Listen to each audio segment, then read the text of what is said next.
Okay, I got those comics slabbed, but not in the way that you think. In the previous video in this CGC playlist, I went over which comics I was going to send off to the CGC for my second round of slabbings. And shortly after that, I had a little conversation with my friend Mark, and he said, hey, you going to send some more comics off to get graded? Oh my gosh, that hit me in the stomach like a donkey kick. No, I'm not getting my comics to get graded. But you know what? Yes, I was. It's just semantics. So I answered him yes, and then I sat and I stewed because I get these comics sealed up so that they are no longer touched, no longer damaged by the elements, UV protected, sealed away forever. After I get reprints for them, and they have to fit a specific criteria, they have to be of significant importance to me and acquired cheaply, and that's what I was doing. But you know what? When you send comics off to the CGC, they grade them, and that's why people send them off to the CGC. They send them to get graded, so that's what was happening, and that's not what I wanted to do. So what could I do? Well, I found out there is a company called Comic Capsule, and you could get your own slabs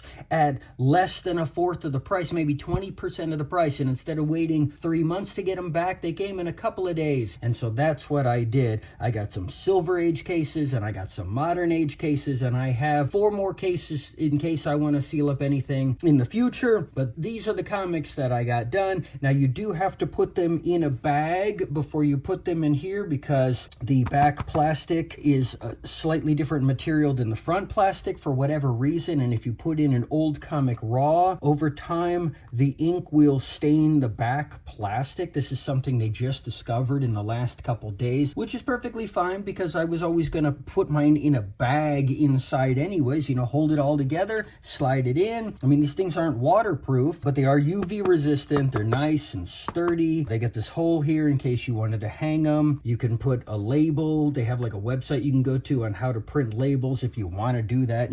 I'll show you, like the CGC, they have the labels here. So you can see here, it's just like the CGC comics, but without the grading, which I don't care about, okay?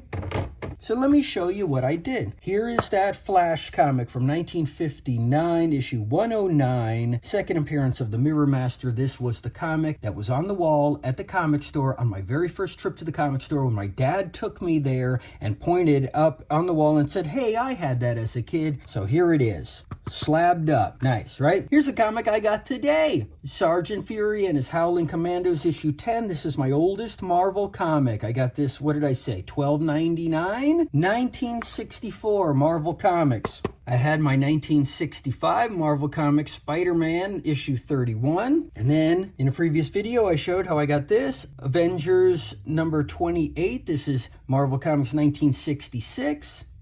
Nice and sealed up. And then my Marvel Comics 1967 issue, Fantastic Four issue 67.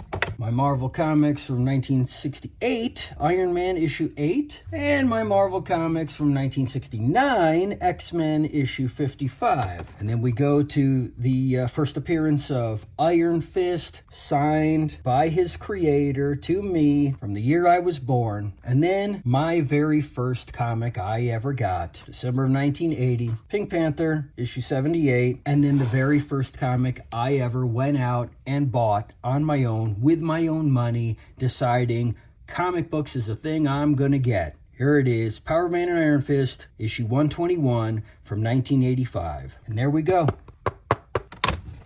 Let's look at them all. Ta-da!